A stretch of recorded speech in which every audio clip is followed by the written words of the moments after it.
Hi, Gordon. My question is, we hear so much about the costs of EU membership from both the stay and the leave campaigns, who then seem to call each other liars about their side of their story, and it leaves it very difficult for us to determine what return we are getting for our money as part of our EU membership. So, I've got some doubts about being in the EU or not. So my question is, can you tell us the truth about the real cost or benefits of EU membership, please? Sure. A very important question, probably the one that gets asked most. Essentially, the Brexit campaigners say things like, oh, it cost 20 billion, 22 billion, 18 billion for the UK to be a member of the EU. And some of those figures, there's an element of truthiness about them, but also when you look into it, you realise that that isn't a good way to look at what it actually costs. Now, for instance, looking at the last few years of figures, or the last set of figures, it cost the UK, or the actual membership fee was £18 billion for the year. Now, £18 billion is a lot of money, but it's not fair to say that's what it costs to join, because there is a rebate paid to the UK of £5 billion. So that takes it down to 13 billion. And what happens is that the UK never pays the 18 billion. We pay the 13 billion, and other nations then go and pay the rest of it on our behalf. So countries like Greece, for instance, Ireland, Portugal chip in 125 million, but the major contributors are Italy and France. That's because they think they do rather well out of having Britain in, and they want us to stay. So if we vote to leave, are they going to be willing to pay that 5 billion for the last 2 years before we leave? That's an interesting issue. On top of that 13 billion, you also have to understand that the EU actually spends 4.5 billion in the UK. Most of that is 50-50 matching against the UK's spending priorities. So you've got a situation there where you actually end up with an actual net cost to the UK of £8.5 billion for an annual membership. Now that's a lot of money, but it ain't 20 billion or 22 billion pounds. So putting it into that context, it shows that both sides, or that the Brexit campaigners are exaggerating the actual net financial transactions of EU membership.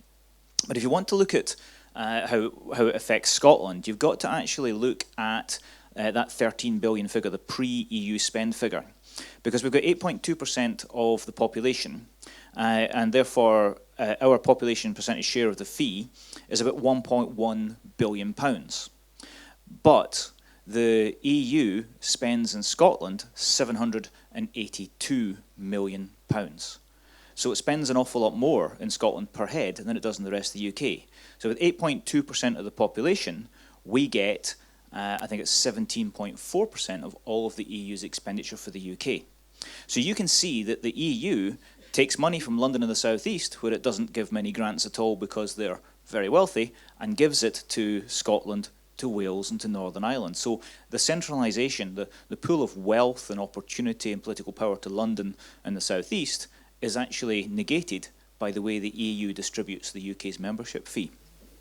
So essentially, you've got a cost to Scotland of £275 million a year after you look at what our fee is, our population percentage fee, of the UK's fee, minus the spend that the EU does, 275 million. And some reports get it to under 100 million pounds a year is what it costs Scotland to join.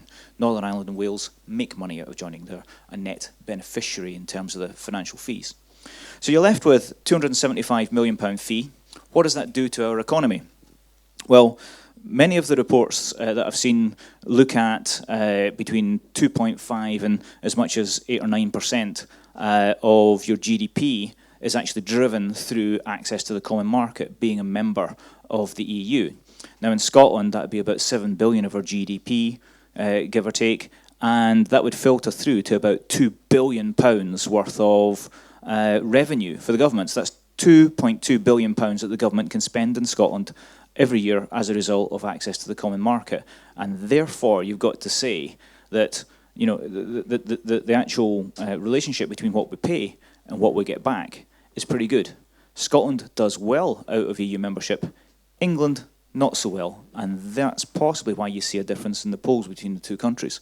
So essentially, in financial terms, Scotland pays about 275 million for its membership once you subtract all the benefits, and it drives about 2.2 billion pounds worth of revenue for Scotland to spend. And I think that's, for me, that looks like a good deal, unless we really felt that the UK government would step in and replace all of that money, when it has a track record of, some would argue, doing exactly the opposite.